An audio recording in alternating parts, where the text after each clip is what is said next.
Wonderful. Good morning. Okay, so welcome to day 3 of the World Creativity and Innovation Week event.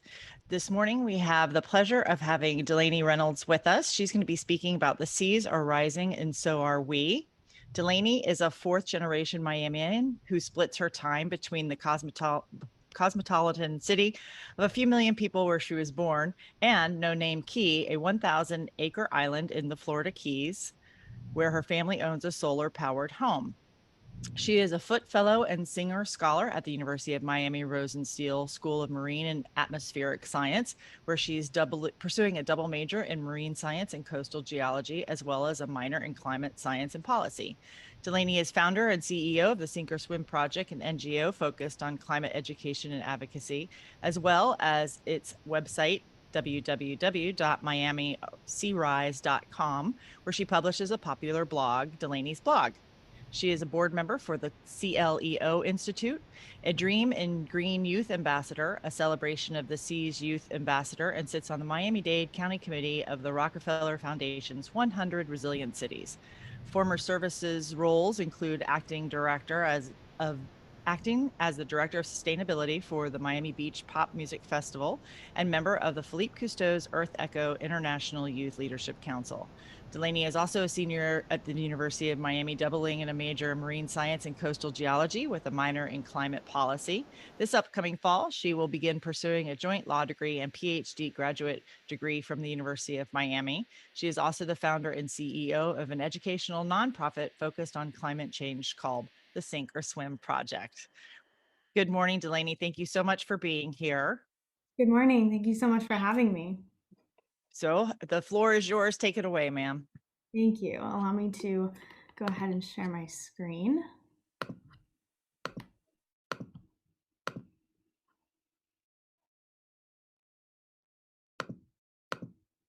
Okay, can you see that all right? Sure can. You look good. Okay, awesome. Thank you so much, Wendy. And thank you so much to all of you. Good morning. Allow me to start by saying a big thank you to Holly Haggerty and Dick Jacobs for inviting me to speak today, and to everyone who worked behind the scenes to make this conference a reality. And of course, thank you to all of you for attending and making our climate change crisis and the role that we play in solving it a priority in your life.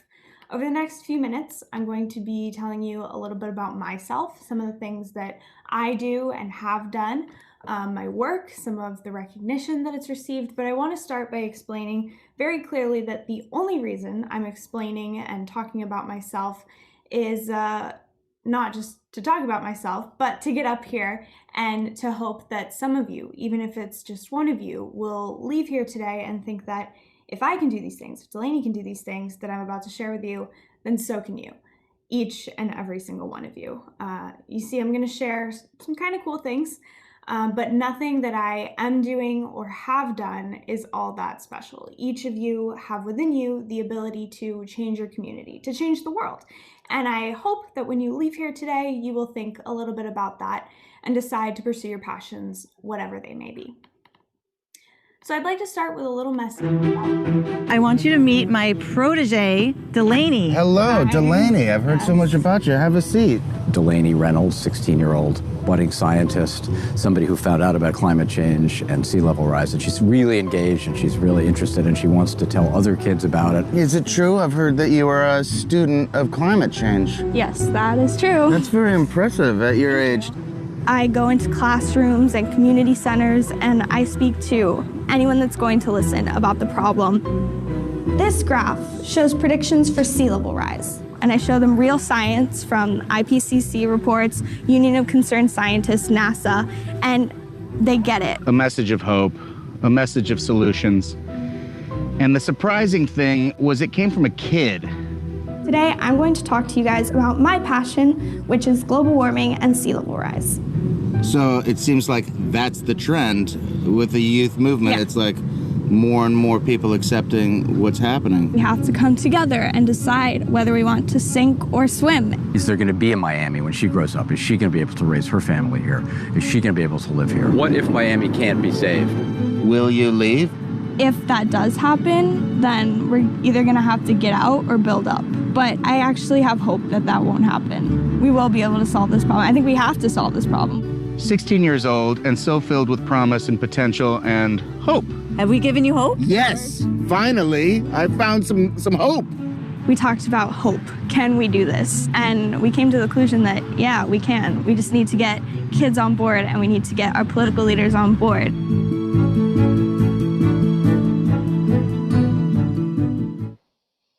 So that was just a short clip from a TV show called Years of Living Dangerously, produced by National Geographic. And it has 2 seasons, and each episode of each season has a different celebrity correspondent explore climate change in one area of the world. So in this episode, I was fortunate enough to meet Jack Black, who's a musician and an actor, and we met on Miami Beach, and we talked about climate change and what I've been seeing with the youth movement. And as you heard, I have a lot of hope for the future, and I'm going to talk a lot about that today. If you haven't seen Years of Living Dangerously and you're interested in learning more about climate change, this is a great way to do it, especially on the global scale. So as you heard, my name is Delaney, and I'm a 21-year-old senior at the University of Miami. I'd like to tell you a little bit about my work, as well as why I believe that our climate change crisis is the most significant challenge that my generation, the youth generations, will ever face in our lifetimes. On your screen right now is Matheson Hammock, a public park and saltwater swimming lagoon not too far from my house. And if you're from Miami, then you may have visited this place. It's a very special place, like my father before me, where I learned to swim, my brother learned to swim, a place that my family and countless others have treasured for generations. On your left is me at age 2, rocking an Elmo bathing suit and eating a French fry, so not much has really changed. And the video on the right, this is from the park during a king tide flooding event, which is an unusually high flooding event when the sun and the moon and the earth all line up perfectly and you get higher tides than normal. But this is something that we're experiencing more and more. So if you add that high tide on top of sea level rise, this is what this looks like at Matheson Hammock. Hey guys, this is Delaney from the Sink or Swim Project, and I'm at Matheson Hammock Park right now. If you ever wondered what sea level rise looks like with high tide, in this case a king tide, you're looking at it. Salt water is gushing in from the bay, up over a road, into a saltwater lagoon, and all over the park, completely flooding it. It's Sunday, October 7th, and it's just after 8 o'clock. And so, if you ever wondered what saltwater looks like flooding a place, this is what it looks like. This is what saltwater flooding South Florida's future will look like.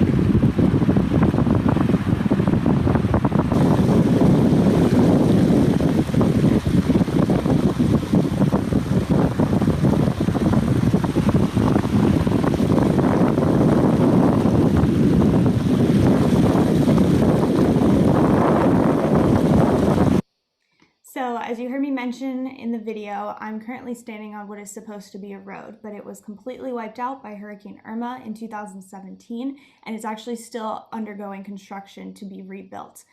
Because of the incessant flooding that the park is experiencing, it continues to wash it away, regardless of the construction that is currently going on.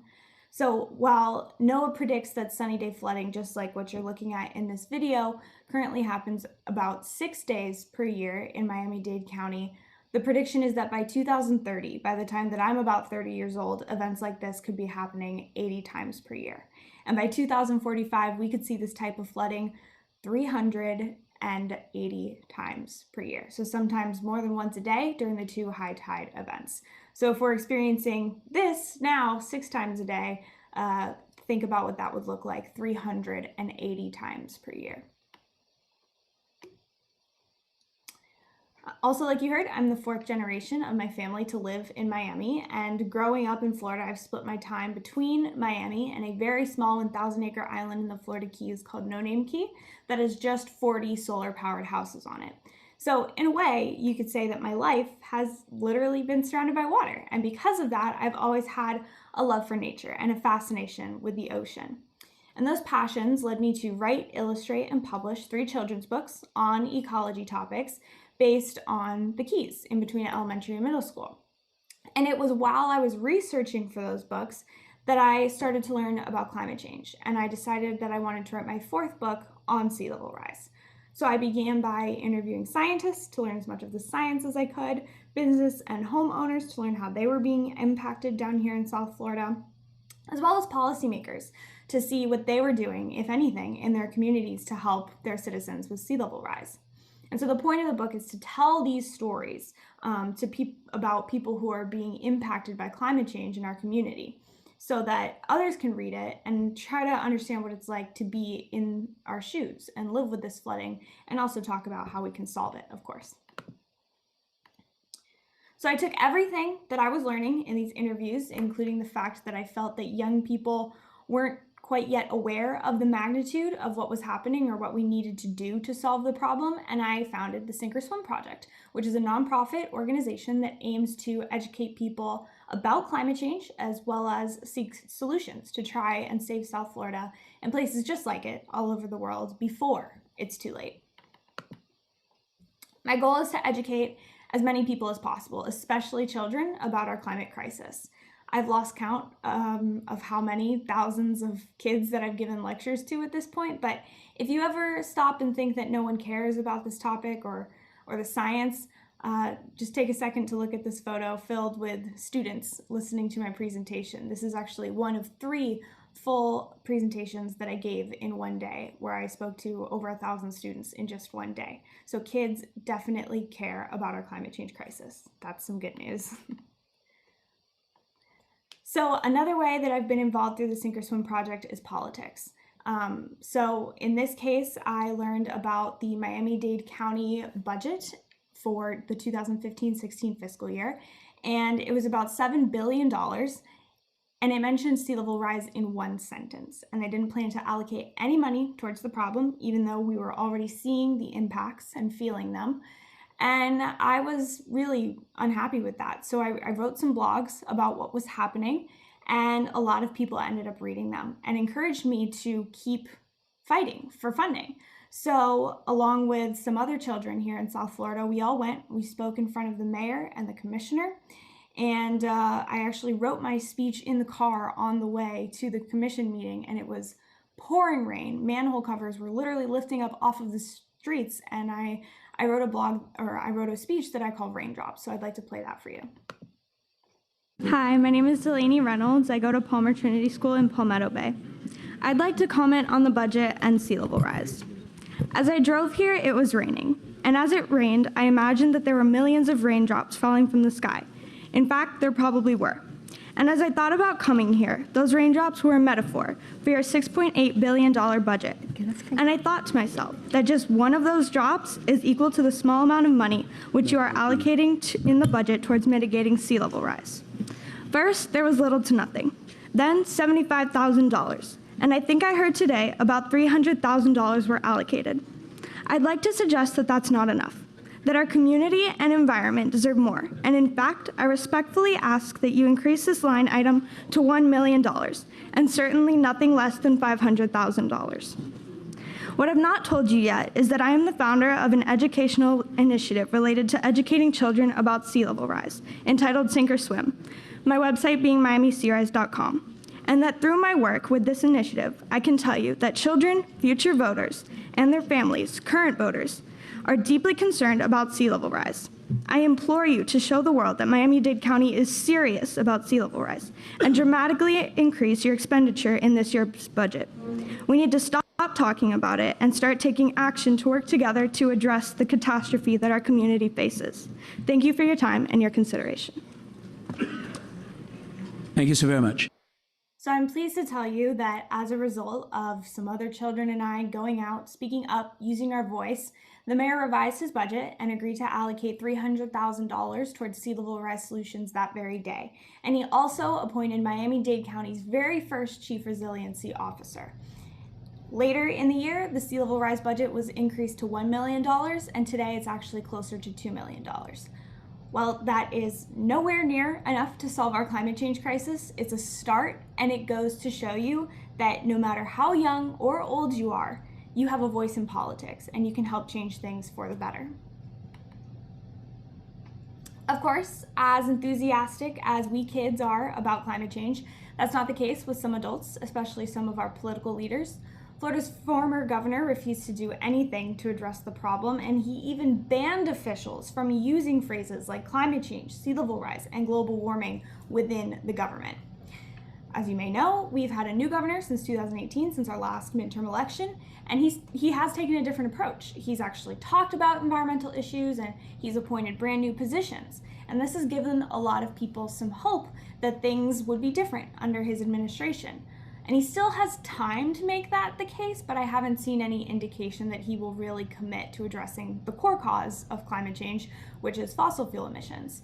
For example, he did create the new Chief Resilience Officer position, whose position he then filled with an expert in Homeland Security, and who less than a year into her position left to work with former President Trump in Homeland Security. So, politics is real fun here in Florida. Now, I'd like to introduce you to my very dear friend, Dick Jacobs. Dick is an environmental lawyer, an explorer, and a photographer. He's been all over the world documenting the many wonders of our natural environment, and he has been a tremendous supporter of me and my work. And since we're delving into politics here, I wanted to let you hear from him about why environmental law is so important. You attended the Stetson University College of Law, and you were just inducted into their Hall of Fame. So congratulations on that. That is an incredible achievement. Tell us how and when you realized environmental law was an important subject for you to pursue. I would say that what it came to me as a result of the treks I was able to do, which I started really when I was in my 50s. My wife and I, Joni, decided to go to Africa for just the heck of it. We had never done that kind of thing before. It was back in the days before fancy tent camps that they have today, and so we carried a pup tent, put it up ourselves, and it was a very exciting venture. And then, as a result of that, I started to do a lot of trekking. In the early years, Joni trekked with me. In later years, I did it, more on my own or with travel groups, photography groups.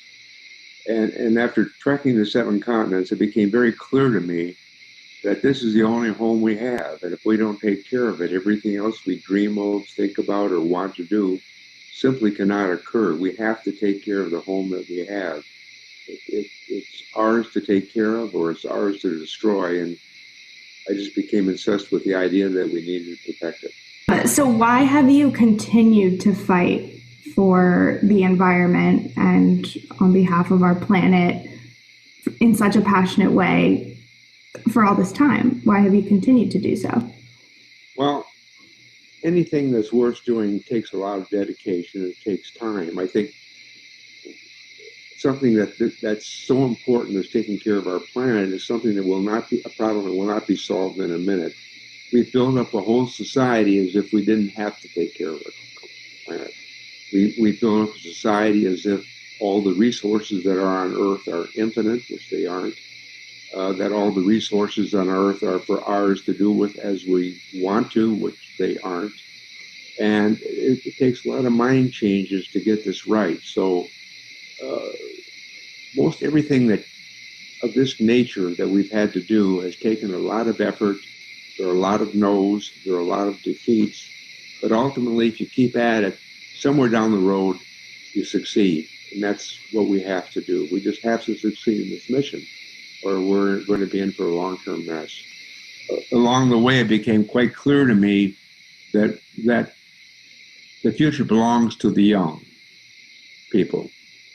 And that if I could help young people along the way to see a little quicker, more quickly than I did, what's going on in the world, and I could help the young, that would be the greatest thing that I could do.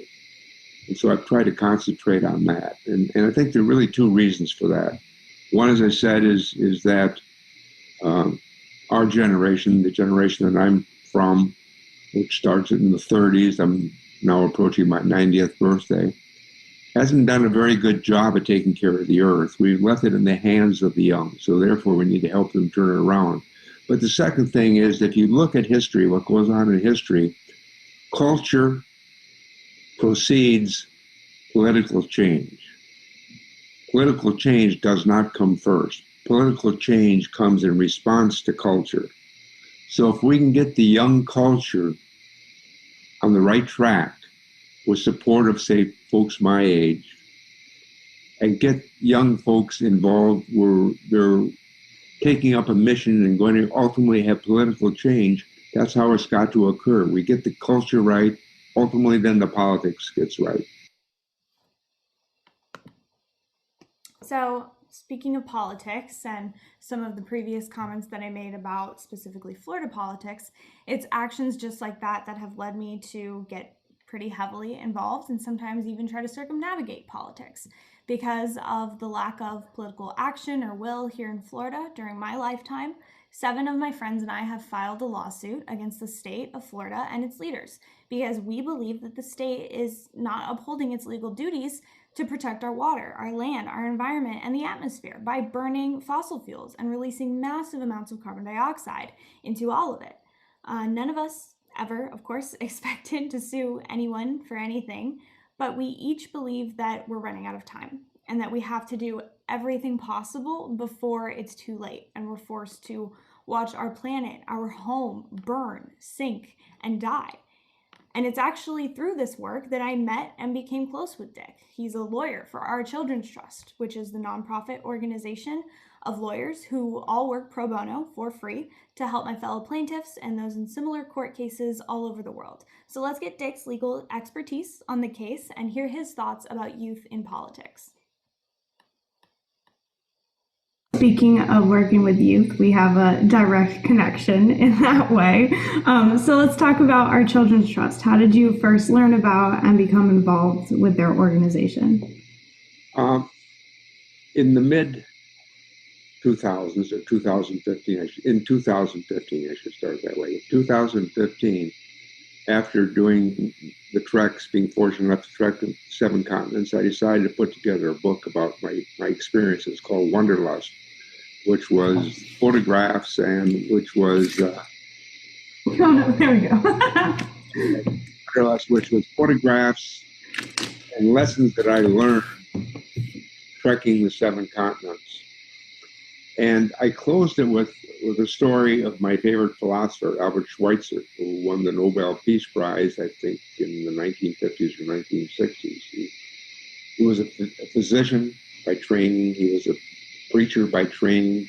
He was a philosopher and a great writer. Spent his time in Africa at his missions. And as Norm Cousins, who was a writer, came down to visit Albert Schweitzer and write his biography, he asked Schweitzer why he had stopped writing a 4-volume series of books that he planned to write on civilization. I have the first 2 volumes. They were written back in the 1920s, but he never wrote the last 2 volumes. And what Schweitzer said, he decided that his life should be his argument. And so I decided I should take the advice that I ended Wanderlust with, because I entered Wanderlust that each of us should make our life our argument. So after writing Wanderlust, I started to look for ways that I might be able to help. And I came in touch with that. Our Children's Trust was involved in representing kids around the world, primarily in the United States, but around the world, and was involved in bringing lawsuits against state governments and federal governments to help accomplish the mission. And I felt that would be a perfect thing for me to get involved with. So I called them up, and as a result of that, I not only met Our Children's Trust, but you and I became in conversations about this subject. I want to ask you, do you think that kids have a place in politics? Do you think that they have the ability to make changes alongside our legal professionals and our political leaders who are currently heading our state and our counties? I think one of the great weaknesses we've had up until recent times is that the youngs have not been involved in politics. If you look at who's been involved in politics, it's folks my age. It's primarily the votes are of the older folks. Young folks haven't gone to the polls and haven't participated in politics. And I attribute that probably a lot to our education system. I think that our education system has encouraged people to be good consumers, but not good citizens. And I think it's extremely important that the young folks become involved in the direction of our country, which means becoming involved in politics very young in life. I think they shouldn't stand by and say that's an old folks game. It's really a young folks game. And with the culture that the young folks have, which is different than, say, my culture, the culture I grew up with, you know, and it is much more caring about the environment than it was in the 30s or the 40s when I grew up. Nobody even thought about it in those days. Even in the 50s, they didn't think about it. If that cultural change and passion of young people to take care of the environment is going to succeed, it's got to be expressed politically. It just simply has to be involved politically. So I would say that all young folks have to get involved in politics in some way. Can you kind of explain like where we're at with the case right now, what its current standing is? Okay, the case was, you're talking about Delaney versus the state of Florida. Yes. This is a case that we filed, our Children's Trust filed here in Florida, against the state of Florida to require the state of Florida to pay more attention to the environment, to take care of all of us. And it was filed several years ago. It went through several iterations of complaints. Finally, it was heard by the court, the lower court, and the judge dismissed it by what he called a political question, because by that he meant that it isn't something for the courts to decide, it's something for the political branches of the government, the state legislature, and of course the governor's office to decide. And it was dismissed. That was appealed to the First District Court of Appeals, where it has now been sitting for darn near a year, I think. And it's waiting for a word from the court that what they decide. We applied also to have a hearing before the court where we could give a oral argument to support the written arguments that were submitted. And the court denied that. The court denied an oral argument, and which means everything is going to be decided on the papers that were submitted. But nothing has happened since that decision came up, and that was right now 3-4 months ago. Why is it that the judges that we've faced here in Florida, and perhaps that the Juliana case has faced, continue to make this argument that they just simply don't have the power to do this when it already says that they do? Well, you can also look at the First Amendment of the Constitution. We think of the First Amendment of the federal Constitution as giving us free speech, free religion, and so on. But there's another thing it says you have the absolute right to petition the government for grievances. If you look at the Florida Constitution, it says the same thing. You have the absolute right to petition the government for grievances. And that's true. But what's happened is that the court has developed certain deference doctrines. Deference doctrines are doctrines which says we're not going to decide the case. We're going to let it be decided by one of the political branches of government, either the legislative branch or the executive branch. And that's what they've done with these tough decisions. There is a legitimate concern that the court should not be telling the political branches what to do on how to run their branches. There's supposed to be the separation of powers, both in the state government as well as the federal government. And that's true. But the point of it is, when it's carried to extremes, then the rights of people get abused.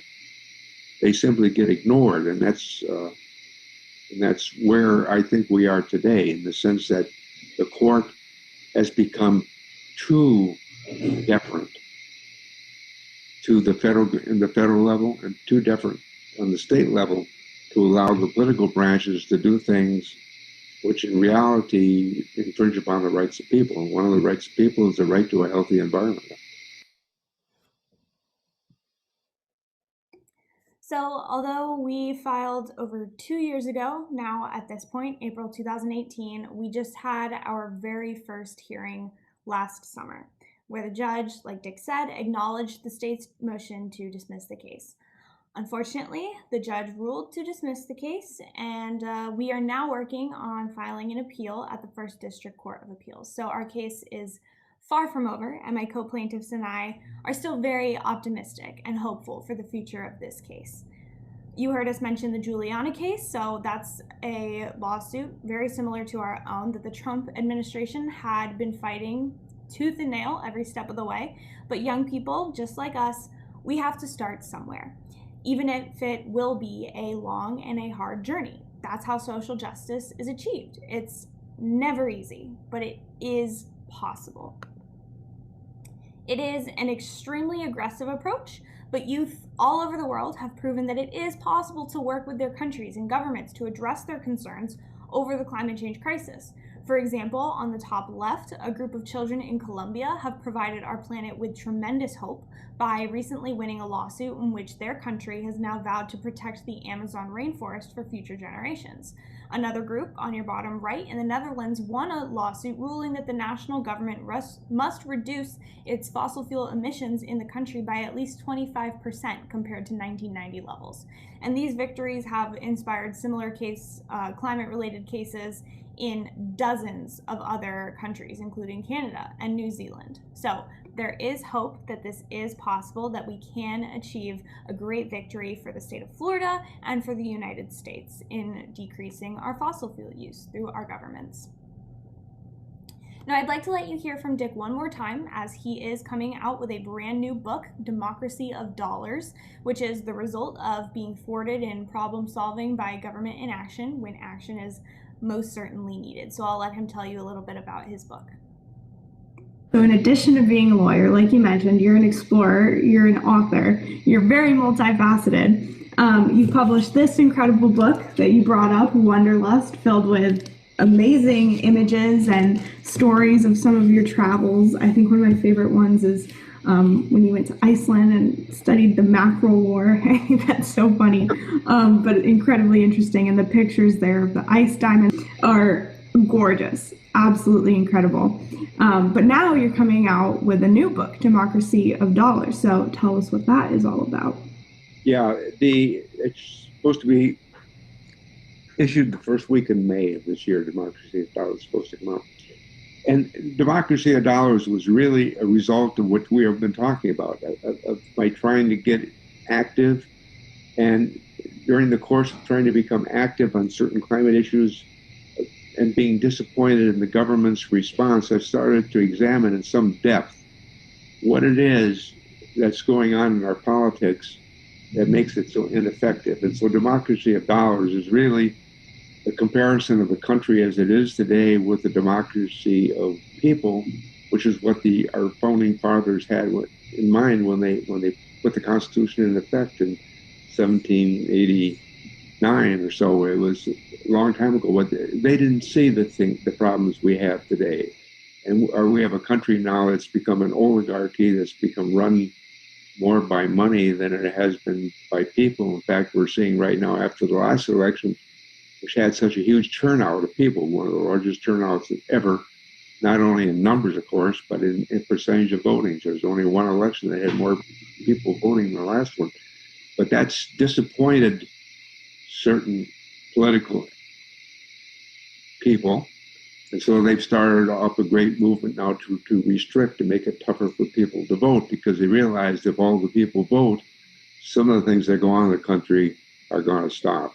And so what I have done in Democracy of Dollars is talk a great deal about what it means to operate in the oligarchy that we have today, and how the court's deference to the political branches which allow that to occur are incorrect, and how the people need to speak out in order to get the changes to convert us back to a democracy of dollars.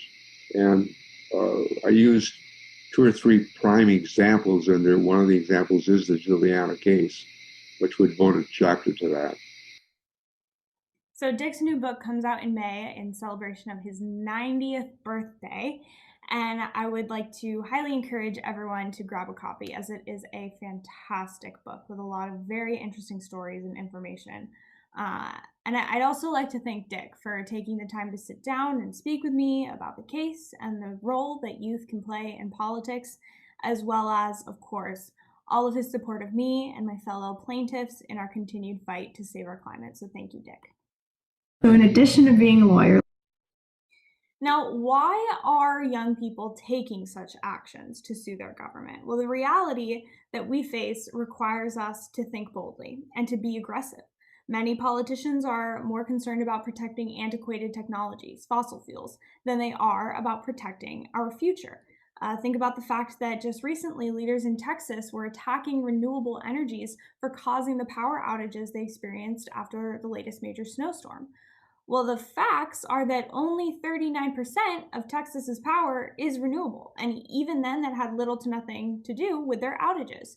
Their supply of natural gas, which supplies about half of Texas's electricity, seized up due to frozen pipes and a lack of standby reserves. And the power grid failed after about a third of their power company's total capacity, which is supplied by coal, nuclear, and gas, it went offline because demand for heating dramatically surged. Of course it did, it's freezing. So while some wind generators did go offline as the turbines iced over, the state's largest grid, the Electric Reliability Council of Texas, said themselves that the shortage was driven by a failure not of renewable sources, but of traditional thermal sources, coal, nuclear, and especially natural gas. So we have a very long way to go in transitioning our society and our economy from one based on fossil fuels to one based on renewable energies. But there is good news. We've gone through a major societal shift before, and we absolutely can do it again. None of us travel around today by a horse-drawn buggy or wagon, but if it were the 1700s, then that was the state of the art in transportation and is exactly how you would have gotten around. If it were the late 1800s to early 1900s, chances are you might get around in a new invention called the automobile, just like this one. And I suspect that some of the same people who made those carriages and wagons or cared for the horses that pulled them found new jobs in the innovative automobile industry. Before long, in just a few years, I suspect most people will be driving cars like this one, powered by a battery. People adapted and they transitioned, and that is the exact same thing that we must do in the energy industry today.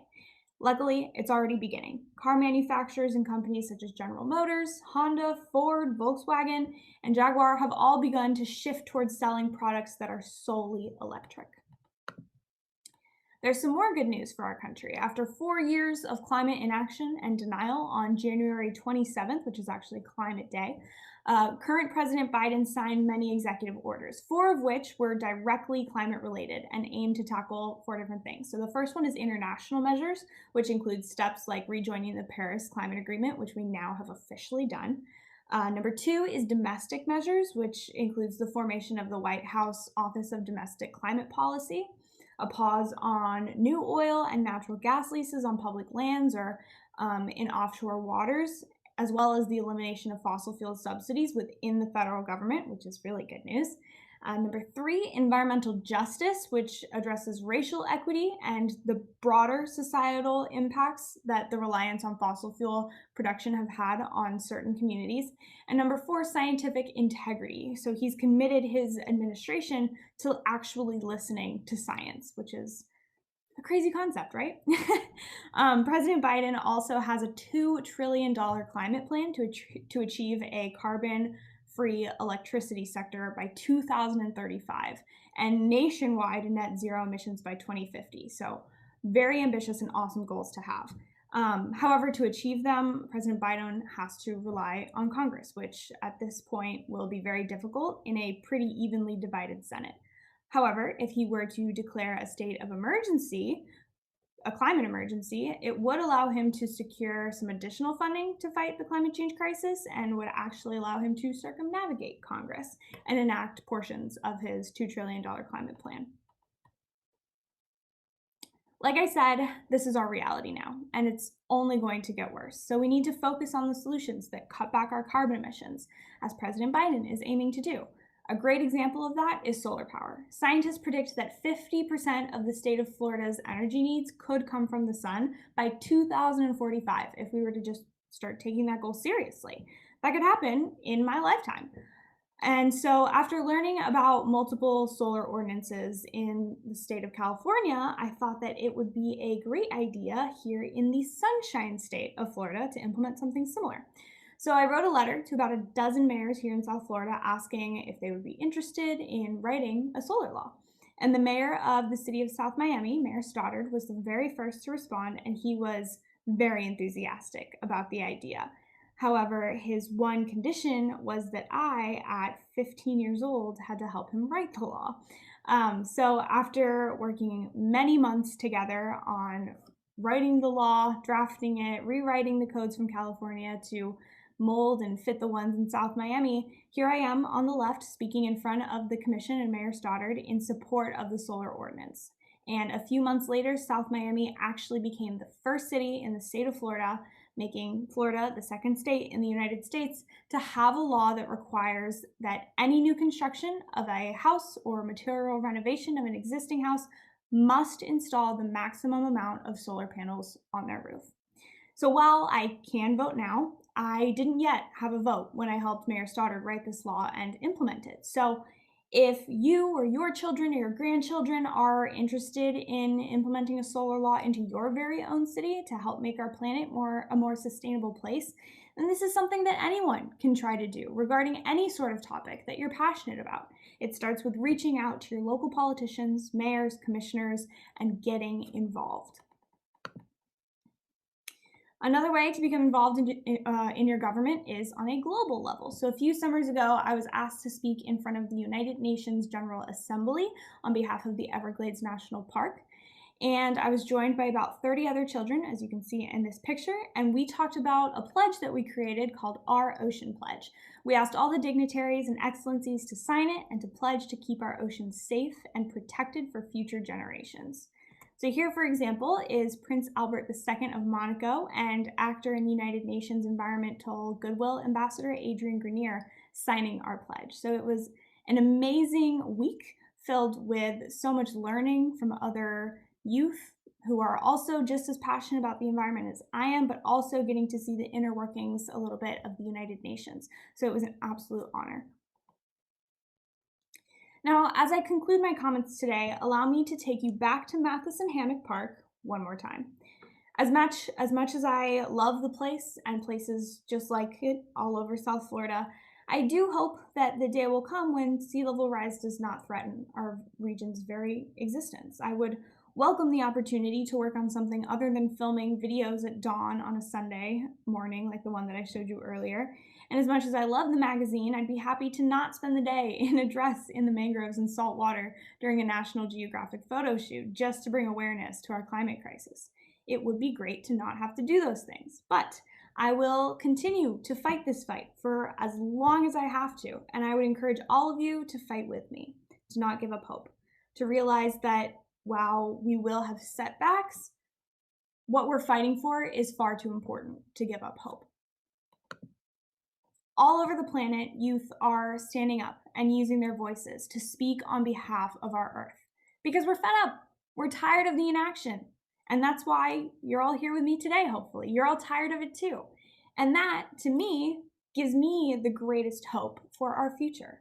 Hope that the youth that we see all over the world, that some of you in this meeting room will one day replace our current politicians, and we will finally see progress in the right direction being made.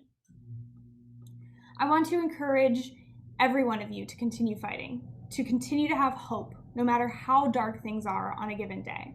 I mean, honestly, what choice do we have? We have to protect these special places, because if we don't solve this problem, then cherished places like Matheson, Miami Beach, the Florida Keys, the Everglades, they'll disappear. They'll be lost, forever, extinct. Our children will never get to learn to swim in a place like Matheson, and that is unacceptable. Thankfully, I am positive that if you simply pursue your passions, if you're willing to truly make sacrifices, each of you can make a difference. No matter who you are, where you're from, or what your challenges might be, you have a voice. And it's my experience that people will listen to you. If you don't speak up and out, then none of us really have the right to complain. But if you have a concern, an idea, a passion, I would encourage you to share it with your community and the world. And what I think you'll find is that you will become part of the solution because people will listen. Thank you so much for having me here today. Please never ever stop pursuing your passions. And I think we have about 15-ish minutes for questions if Wendy wants to help me field some of those. Thank you. Delaney, that was an amazing presentation. So good. I really enjoyed all of it, actually. And you are obviously an amazing young woman. So kudos to you. And having lived in Miami for quite some time, I'm very familiar with Matheson Hammock. So it was a nice walk back for me to see all those beautiful places again. And having lived there, understand exactly what you're talking about. So it's you're doing an amazing job. We do have a couple of questions from our listening audience, our viewing audience. Bridget would like to know how to start on the Solar Law Initiative. Great question, Bridget. Thank you. So what I did is once I learned about one of the laws in California, I set out to basically learn as much as I could about it and how it worked. So there's actually 3 in 3 different cities, and I read articles about them. I read the actual laws themselves, and then that's when I started to put together my letter proposing my idea to do something similar here in Florida to our local political leaders. So I drafted this letter, and I can share it with you if you would like. You can reach out to me. My email is delaney@miamicrs.com. I'll put that in the chat. But I can share that letter with you so you can see what I said. And I basically outlined how beneficial solar is to California and how it would be also beneficial here in the Sunshine State. And I just asked our political leaders if they would be interested. And once Mayor Stoddard responded and he said that he was, we got together on many weekends and we worked together, and he and I literally sat next to each other just writing this law. So it was a really cool experience getting to work with a politician and at 15 years old learn a little bit about how to write in a legal way. So I can also share those materials with you so you can see what that's like. They're also published online in the city of South Miami. And then once we had our first draft, I wrote some comments about why I thought that the law would be significant for South Miami, why it would be important to implement in that city. And I spoke on that, and those videos are also online on my website. And the very first budget, or the very first hearing that we had reading on it, it passed unanimously with some revisions. So we had to change some things, and that happened a couple times, and I had to speak on it each time. But once it was all said and done, it passed by a vote of 4-1, and it became the first law, like I said, in Florida to require solar power. So I think the biggest part of getting started is finding that politician who will support you and work with you to create such a law. But it's definitely possible. There are a lot of politicians out there who are big proponents of renewable energies. So it sounds to me like your advice would then to be to blanket as many politicians as you can that are within your area. Yes, yeah. The more you reach out to, the better chances you have of one responding and one being willing to work with you. So that's exactly what I did. And I knew Mayor Stoddard a little bit before working on the solar law with him because he's actually a very interesting person. So not only was he a mayor of South Miami, but he was also a biology professor at FIU. So he has the legal kind of point of view, the political point of view, as well as the scientific point of view on the climate change crisis. So I got very lucky there. But it was really awesome to get to know him in a better capacity. But yeah, the more you reach out to, the better chance you're going to have of finding someone who's going to be willing to work with you. Do you think, as clearly a youth ambassador that you are on many, many, many fronts, do you think that the youth have a more powerful voice at this point in time? I honestly kind of do. So we are in a very unique position, and that is because we are not only the children of current citizens and voters, but we're also future voters. So if political leaders want to stay in their current positions on the local level, then they're going to need us to back them up down the line when we're ready to vote them in. So they are very interested in listening to us for that reason. Also, it's kind of hard for an adult to, especially a political leader, to kind of turn down a child that doesn't look too great for them. So we kind of can put our foot in the door that way. So leveraging what you have is an incredibly talented and smart skill. Yes. That is for sure. So Dagny wanted to know what it was like to meet Jack Black. Thanks, Dagny. He is awesome. He is just as funny and nice as he is in his movies and in his YouTube channel. He's a really, really cool guy. We joked around a lot, but when it came down to talking about the climate change crisis, he was completely serious about the topic. He wanted to know what exactly I was experiencing, what I was studying, how I was running the Sink or Swim project. And why I was so hopeful for the future. He was very, very involved and serious about the shoot that day. So it was really, really cool to work with him. And we also have a very similar taste in music. So in between all of the shooting, we would actually talk about music and his band and the different music festivals that he played. So he's a really, really cool guy. So, and in that clip that you showed, and it was so sweet, and you can see that his whole entire demeanor is just how he is.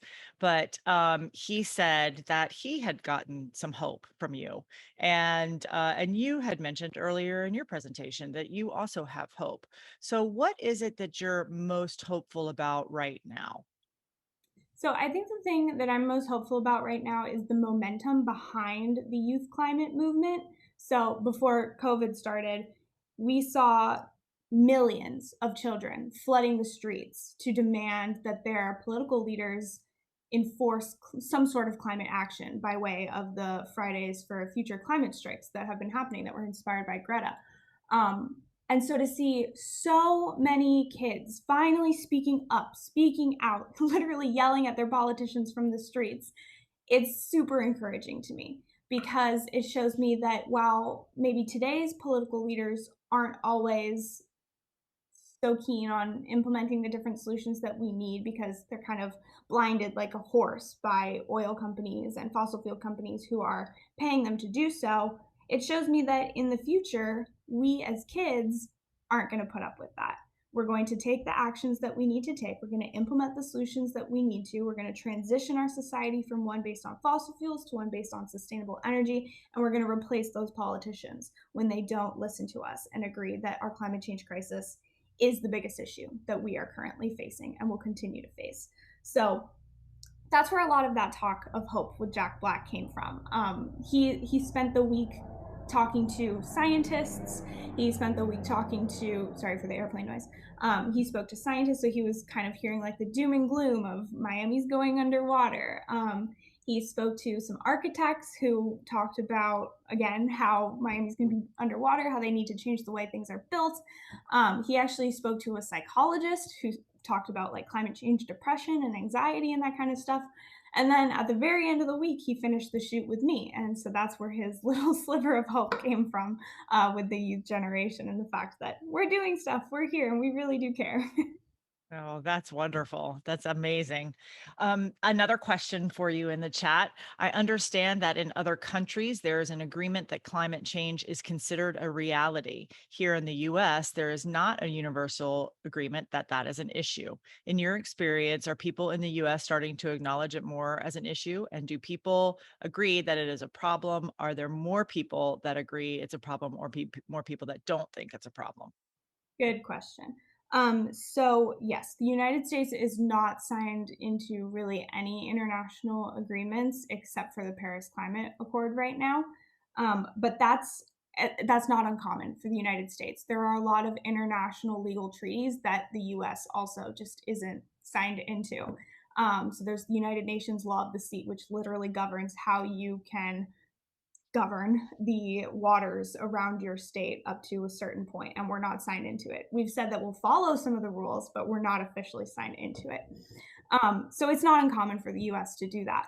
However, what's encouraging to me is that Yale has actually done some studies about how adults in the United States are perceiving climate change, whether or not they think it's an issue. And the overwhelming majority do agree that climate change is an issue, that it is currently happening. It's just that most people aren't being directly affected by it yet. It's mostly people on the coastlines who are experiencing sea level rise. It's mostly people in California who see the wildfires being exacerbated by immense heat. So it's mostly like the outline of the US who is most concerned about the impacts and whether or not we need to already be implementing solutions. But like I said, the majority do believe that climate change is happening and we need to address it. So as time goes on and we see even more impacts because climate change doesn't see red, it doesn't see blue, it's not a political issue, it's just going to impact society in every way possible. As things continue to heat up in the heartland of America and there's decreased crop yields and we see more hurricanes and wildfires and more sea level rise, I think more people are going to start to pay attention. But yeah, there's good news in people agreeing about climate change. Well, and I think that that's an excellent way to view that, everybody, and it's so hard to pin people down. And I think you're right about the US doing that because we also protect our choices to not force anybody in. So it's kind of like, well, that's why we'll agree to do them, but not necessarily sign off on it because they want the different areas to be able to make their own decisions. So the other thing I wanted to ask you, and you said that there's so many things, and at the end of your talk, you gave your ways for people to help and get involved. But I'm thinking about myself. So I'm a little bit older than you, and a little bit more set in my ways. And so, what are some things that kind of across the board people can do to help out? So I have maybe limited resources, or maybe we live in an area that's not as affected by climate change. What if I live in Oklahoma or something, that's not a water area? What are some things that people can do now that will help this initiative? So, the best thing that we can do to help with our climate change crisis is decrease and eliminate our carbon footprint, which is how much fossil fuels we're consuming and burning. And there are so many little tiny ways to do that in our everyday lives. So, there's of course renewable energies, but if you don't have the resources for that, if you have a car, then you can kind of walk or bike to your work or school if it's close enough. If it's not, you can try to carpool. Once COVID is safe, of course, everyone's vaccinated, but you can try to carpool so that you're not emitting as many carbon dioxide emissions into the atmosphere. You can also decrease your consumption of meat. You've probably heard the term meatless Mondays. Even if you eliminate meat from your diet just one day a week, then that's actually really helpful because of the amount of water and agricultural resources that go into breeding these animals and turning them into our food. Another really great way, of course, is conserving your own energy within your household. So turning off the lights when you're not using them, even unplugging things from the wall. As long as something's plugged in, it's consuming power. So even if you just unplug your little phone charger cube, you're saving a little bit of energy. Paying attention to your air conditioning and what temperature it's set out. Does it really need to be as cold as some people have it, or could it just go a little bit higher and save you some energy? Of course, water consumption. And then another huge one is actually plastic consumption. So plastics are made from fossil fuels. So if we stop using plastics, then there's no longer that demand for fossil fuels, and that will decrease as well. So those are just like a few little ways in our everyday lives that we can try to help out.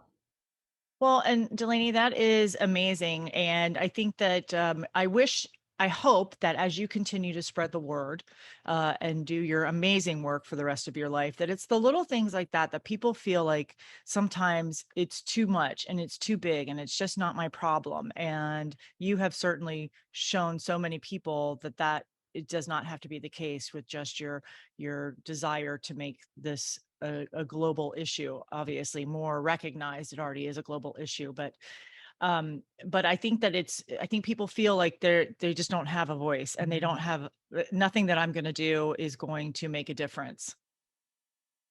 Yeah, that's something that I've heard some people say. But It's not true. You know, if we all do these little things, even if they're very small, it adds up over time. It really does.